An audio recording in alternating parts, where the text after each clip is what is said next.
हम दीन की रियासत की रोज़ रोज़ बातें कर कर के आज हम इस हाल में पहुँचा रही है कि मुल्क लोगों का बुरा हाल हो गया हुआ है। जिस बात का सवाल का जवाब करो, वो सवाल का जवाब देने की बजाय सीधी बात दीन की रियासत की हो जाती है ताकि आवाम के पास कोई जवाब ही न रहे। उसकी वजह क्या है?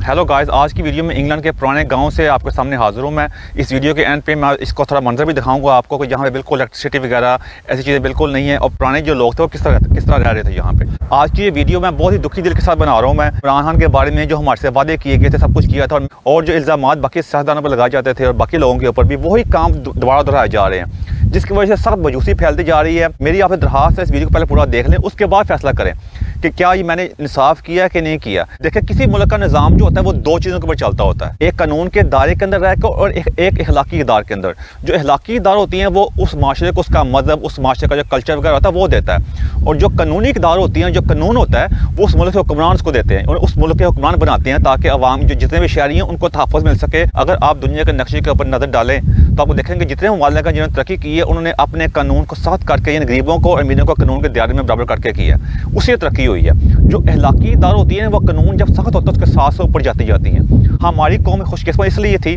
और खुशकिस्मत इसलिए भी है कि हमें हमारे मज़हब ने, इस्लाम ने हमें ना सिर्फ कानून के बारे में बताया बल्कि अखलाकी इदार ही बताई। हमारे नबी सल्लल्लाहु अलैहि वसल्लम ने हमें अखलाकी इदार का नमूना खुद करके दिखाया, खुद बताया अपने किरदार के ज़रिए कि हम अच्छी ज़िंदगी किस तरह गुजार सकते हैं, अखलाकी इदार के ज़रिए भी, कानून के ज़रिए भी। लेकिन हमारी बदकिस्मती ये रही हमारे हुक्मरानों की वजह से, और जो लोग जो मज़हब के ठेकेदार हैं और जो मज़हब को आगे लेकर चलते हैं, उन्होंने मज़हब को सिर्फ आप कह सकते हैं सिर्फ एक शब्दाबाजी, एक नारेबाजी और आप कह सकते हैं सिर्फ बातों में गुजार दिया, लेकिन हमें सही इस्लाम की तालीम को समझने की कोशिश की ना अपनी ज़िंदगी में लागू किया, और हम भी उसी समुंदर में बहते गए। हमारे सामने जिसने भी आकर मज़हब के नाम के ऊपर बड़ी बड़ी बातें की और वादे किए, हम उसकी बातों में आ गए और बाद में नुकसान उठाना पड़ा और बाद में मेरा बंदा ठीक नहीं था और हमें पछतावा ही हुआ। जिस तरह आपके सामने कई मिसालें मौजूद हैं, जो बहुत ज़्यादा दूर मिसाल नहीं है, जो ज़ियाउल हक़ वाली मिसाल थी उसने भी ऐसा ही हरकत की थी।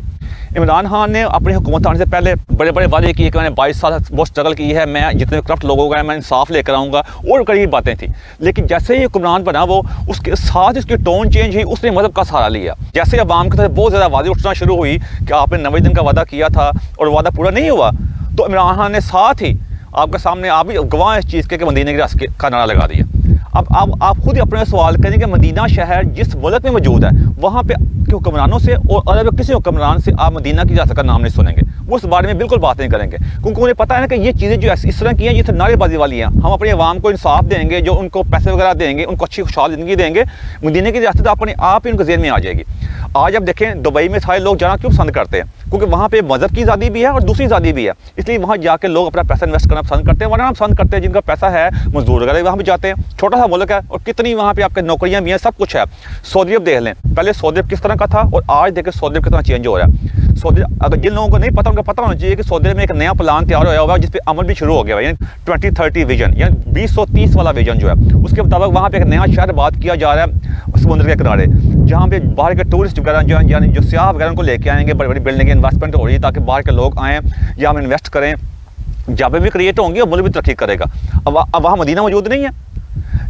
होता ये कि वक्त के साथ साथ आप आगे बढ़ते हैं, अपनी कौम को आगे लेके जाते हैं, उनमें शौर पैदा करते हैं और अपनी इक़दार को, मजहबी इक़दार भी और दूसरी अखलाकी इक़दार को उसको नहीं छोड़ते, लेकिन वक्त के साथ तरक्की तो करते हैं।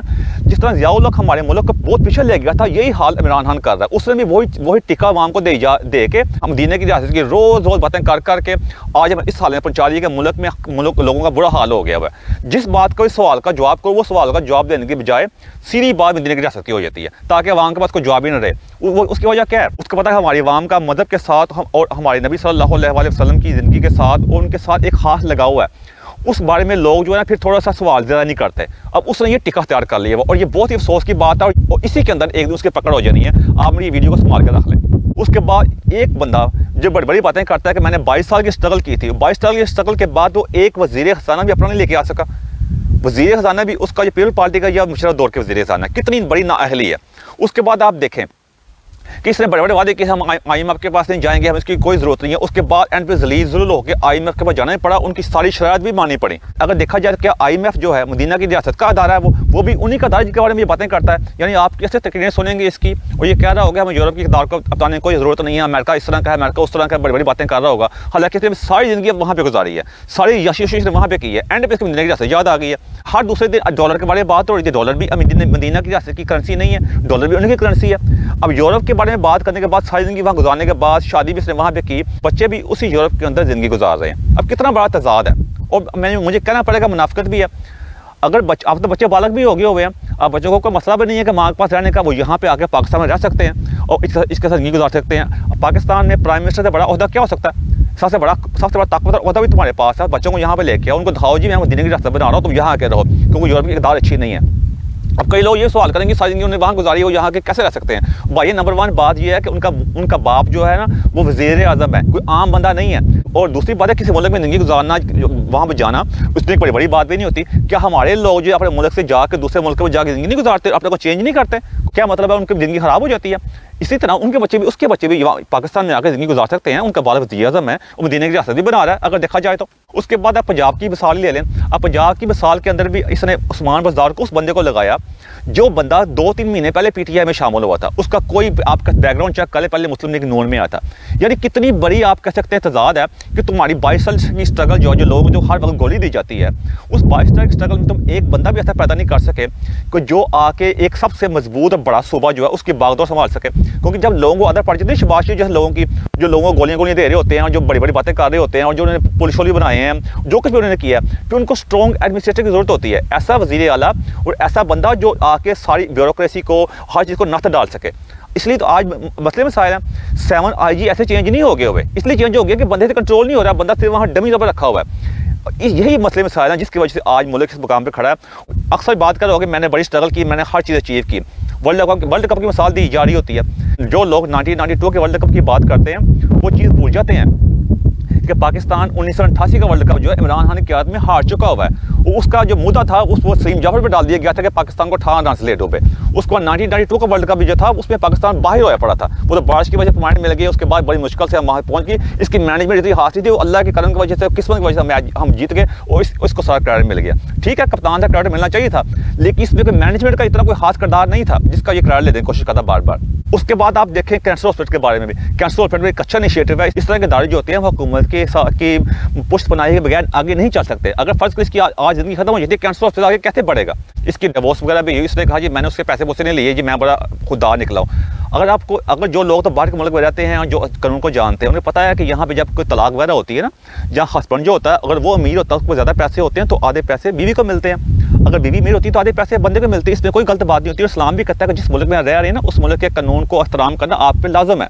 तो इसमें कोई बड़ी बात नहीं है, इखलाकन इसमें कोई हलाकी बड़ी बात भी नहीं थी। ये उससे पैसे लेता, वही पैसे ला के कैंसर हॉस्पिटल में लगाता, लेकिन से वो अच्छा हरकत नहीं की। उस बारे में लोग बात नहीं करना चाहते अब, क्योंकि लोगों को दूसरे डिफरेंट गोलियां दी गई हैं। अब ये वज़ीर आज़म पर इसने बड़े बड़े वादे किए, इतना कुछ कहा, और आज जो बंदे इसके साथ खड़े थे वो बंदा एक भी बंदा इसकी वजारत में शामिल नहीं है। सारे बंदे इधर पकड़ की वजारत में शामिल किए हुए हैं, जिनके बारे में बातें करता था ये बकाऊ माल हैं, ये जगीरदार हैं, ये है वो है, सारे इसकी वजारतों में शामिल हैं। उन्हीं से कंप्रोमाइज़ करके इसने वज़ीर आज़म बना हुआ है। और पता भी है कि हमारे मुल्क के महाफ़िज़ हैं, उनका कितना अमल दखल है इसको वज़ीर आज़म बनाने के अंदर। अदरवाइज़ तो इसे बनना भी नहीं था, और बनने के बाद भी देख लें मुल्क का क्या हाल कर दिया। अगर आपने हर बार रूहानियत पे डाल दी तो फिर सारा कुछ रूहानी पे कर दिया, फिर आपको फिर किसी बंदे की जरूरत ही कोई नहीं है, सब कुछ अल्लाह पे डाल दो भाई। अल्लाह ताला ने एक निज़ाम दिया, अल्लाह का निज़ाम जो है वो रहम के ऊपर चलता है और इंसाफ पे पर चलता है। महंगाई कहाँ पे कहाँ पहुँच गई आप चेक कर सकते हैं, डॉलर का रेट आप चेक कर सकते हैं, आप पाउंड का रेट चेक कर सकते हैं। ये सबसे बड़ा डिजास्टर पाकिस्तान के साथ हो रहा है, जिसकी सजा पाकिस्तान को दूर दूर तक भुगतनी पड़ेगी, क्योंकि ये पाकिस्तान मदद को इस्तेमाल करके मदीना की रियासत की गोली लोगों को दे के ना वो ज़्यादा काम करके लोगों के जो असल मसाइल हैं उससे दूर होते जा रहे हैं। उसके बाद पाकिस्तान में आप जराइम की रेशो चेक कर सकते हैं, जितने भी जराइम हैं जिसमें छोटे बच्चों के साथ जिनसी जराइम जो है, सेक्शुअल जराइम जो है, मजहबी इंतहा पसंदी है, पाकिस्तान में पहले ज़्यादा थी कि अब ज़्यादा इसके दौर के अंदर आप देख सकते हैं कहाँ से कहाँ पहुँच गई है। और ये चीज़ें आज नहीं, ये बाद में जाकर लोगों को कितना नुकसान पहुँचाएंगी, चीज़ का लोगों को भी अंदाज़ा ही नहीं है। वो तो लग रहा है कि आज ठीक हो जाएगा, कल ठीक हो जाएगा। जब से हमने होश वाला हम ये सुनते आ रहे हैं कि पाकिस्तान एक बहुत ही नाजुक दौर से गुजर रहा है, इसके दौर में बहुत ही नाजुक दौर से गुजर रहा है ना, इसने वो बेड़ा गर्क कर दिया।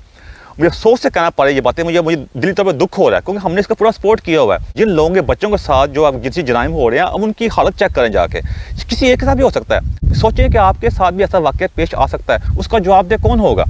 उसके बाद जितने भी नया में केसेस पेश आ रहे हैं, जितने भी सियासतदान वहाँ पर जा रहे हैं, वो जाते हैं आपको गदोत का पता जाते हैं, और किसी को ना एक बंदे को सज़ा नहीं हुई, कोई पैसा रिकवर नहीं हो रहा। अब अक्सर लोग कहते हैं हमारे पास एक ही मीर है, इसके अलावा हमारे पास कोई है ही नहीं बंदा। ये बिल्कुल गलत बात है। देखें, अगर अल्लाह ताला फ़िरौन के घर में मूसा की परवरिश कर सकता तो अल्लाह ताला किसी बंदे को भी लेके आ सकता है, अच्छे बंदे को भी, जिसमें कैपेबिलिटी भी हो, जिसमें इतनी मतलब आप कह सकते हैं सेंस हो कि वो मुल्क को ठीक कर सके। इसलिए ये गोली से बाहर निकले, इन बातों से बाहर निकले। ये नहीं रोगा, पता नहीं क्या हो जाएगा। दुनिया में कितने गए और कितने आए। अल्लाह ताला किसी न किसी सोर्स को या किसी ऐसी चीज़ को पैदा कर देते होते हैं जो आके कि डूबी कौमों को बगल ले जाते हैं। लेकिन ऐसे सिर्फ बातों से बातें हल होती। अगर बातों से चीज़ें हल नहीं होती ना, फिर सलाहुद्दीन अय्यूबी ने जो आखिरी मुसलमान हुक्मरान था जिसने यरूशलेम को या फ़लस्तीन को फतह किया था, वो बातों से फतह कर लेता। आपको पता है कि उसने तो हज भी नहीं किया हुआ, उसको इतना टाइम नहीं मिल सका, क्योंकि अपने मिशन में बहुत आप कह सकते हैं उसका फोकस था। उसने वो काम कर दिखाया जो हिस्ट्री में उसी किस्मों में लिखा हुआ था, क्योंकि वो फोकस था ना, बातें वो तो नहीं ना करता था, उसने अमल से साबित कर दिखाया। ये चीज़ें अमल से होती हैं, बातों से चीज़ें हासिल नहीं होती। अब देखा जाए तो इसी के नाक के नीचे नवाज शरीफ जो था वो चला गया पाकिस्तान से, ये कुछ भी नहीं कर सका। बाद में जो मेडिकल रिपोर्ट ये थी तो वो थी, फिर तुम्हारी हुकूमत का क्या फ़ायदा हुआ भाई? उसके बाद उनकी बेटी भी चेक कर सकते हैं, मरियम नवाज साहबा भी हैं और बाकी भी हैं जिन पर जराइम भी साबित हो गए, में सजा भी होगी, लेकिन बाहर बैठे हुए हैं। किसी मुल्क में ऐसा नहीं होता। जैसे मैंने पहले कहा था, बाहर की हुकूमत चेक कर लें, उन्होंने वह कानून सख्त कर दिया। अब बाहर के मुल्क में हम जब होते हैं, हम यहाँ पे नमाज़ भी पढ़ते हैं, मस्जिदों में जाते हैं, सब हर मदहब यहाँ पे अपनी प्रैक्टिस कर रहा है, किसी को कोई मसला नहीं है और हंसी खुशी कर रहे हैं सारे। अब ये मुल्क कितनी तरक्की की है नहीं वजह से इन्होंने, और हम क्यों तरक्की नहीं कर पा रहे हैं? क्योंकि हमने जो बेसिक चीज़ें जो इसकी इंसान को ज़रूरत होती है, जिसमें कानून होता है, उसकी ज़िंदगी की हिफाजत होती है, उसको रोज़गार का फराहम करना होता है अच्छे तरीके से, इज़्ज़त की रोटी होती है जिसे कहते हैं हम, वो अगर वो नहीं होगी, जितनी मर्जी गोलियाँ दी जाओ मदीने की रियासत की, उससे आम बंदे की ज़िंदगी में क्या फ़र्क पड़ेगा? आपने इससे एक और गोली भी सुनी होगी कि इंसान उस वक्त तक नहीं हारता जब तक वो अपनी हार नहीं मानता। ये बिल्कुल गलत बात है। हार मानने में कोई बड़ी बात नहीं है। अच्छा और आपका मजबूत इंसान और बड़े करैक्टर का इंसान ही वही होता है जो अपनी हार को तस्लीम करता है। अगर आप हिस्ट्री में देखेंगे कितनी जंगें मुसलमानों की हुई हैं, कई जंगें मुसलमान जीते हैं, कई हारे हैं। इस तरह गैर मुस्लिम भी थे, कई जीते हैं, कई हारे हैं। हारने का मसला कोई नहीं होता है, हार से इंसान को पता चलता है मेरे अंदर कमज़ोरियाँ क्या हैं। इंसान दोबारा हिम्मत के साथ आता है और अपनी गलतियों को काबू पा के फिर फतह हासिल करता है। हारने का मसला नहीं होता, हिम्मत हारने का मसला होता है। इसलिए इंसान को हिम्मत नहीं हारनी चाहिए, अपने इरादों की पुख्तगी होनी चाहिए। जहाँ बंदा हारता, जहाँ इंसान गलती करता, अपनी गलतियों को तस्लीम करे, उस पर कोई अनापरस्ती नहीं होनी चाहिए। मेरे से गलती नहीं हो सकती जी, मैं बड़ी बड़ी शाया हूँ। मैं यही इमरान का मसला है। वो समझता है मैं बड़ी बड़ी शाया हूँ, मैं वर्ल्ड कप जिताया, जो उसके एवं मोस्ट क्रेडिट जो है, मैं अस्पताल बनाया है, और उसके बाद इसलिए मेरे में कोई खराबी नहीं हो सकती। मैं जो कह रहा हूँ वो बहुत पत्थर पे लकीर है। ये वही बात हो जाती है कि जब आप किसी बिल्डिंग की आखिरी मंजिल पे होते हैं ना, आपको सारा मंजिल नज़र आ रहा होता है, लेकिन आप ज़मीन से बहुत दूर होते हैं। फिर जितनी ऊपर से नीचे गिरते हैं ना, फिर उतना ही ज़्यादा नुकसान होता है आपका, क्योंकि आप ये भूल जाते हैं कि ज़मीन आपके पाँव के नीचे नहीं है, ज़मीन काफ़ी दूर है आपसे। और कई दफ़ा आप ऐसी गलतियाँ कर बैठते हैं जो आपके लिए, आपके इर्द गिर्द के लोगों के लिए, अगर आप हुक्मरान हो तो वहाँ की आवाम के लिए वो नुकसानदेह साबित होती हैं। और यही चीज़ इमरान खान कर रहा है। इसलिए मेरी आपकी दरख्वास्त है कि शख्सियत से बाहर निकलें और जानने की कोशिश करें कि असल चीज़ क्या है जिससे अवाम तरक्की करती है। और असल चीज़ मैं पहले बता चुका हूँ, दोबारा रिपीट करता हूँ मैं, वो कानून की बालदस्ती होती है और अखलाकी इक़दार होती हैं। जब कानून सख्त होता है, जिससे अमीर गरीब सब बराबर होते हैं, फिर अखलाकी इक़दार आहिस्ता आहिस्ता ऊपर उठना शुरू कर देते हैं। एंड पे मैं आपको कहूँगा मेरी कोई ऐसी बात जो आपको अच्छी ना लगी उसे मदद चाहता हूँ मैं। Thank you very much. आपको दिखाऊंगा थोड़ा सा ये गाँव किस किस्म का है, यहाँ घर किस किस्म के हैं जहाँ बिजली वगैरह नहीं है, ताकि आप देखने का मौका मिले कि इंग्लैंड में भी अभी भी इस तरह घर मौजूद हैं जहाँ में लोग वगैरह आते हैं, थोड़ा टाइम गुजारते हैं। जब जो शहर शहरों में रहते हैं वो देखते हैं कि ज़िंदगी इस तरह की हो तो कैसे गुजारी जा सकती है। आप कह सकते हैं एक दिन वीकेंड गुजारने आते हैं। ये देखें, ये खेत वगैरह है, यहाँ कुछ भी नहीं है, ये फारग है, उसके पीछे काफ़ी चीज़ें उगी हुई हैं। तो ये देखें जी,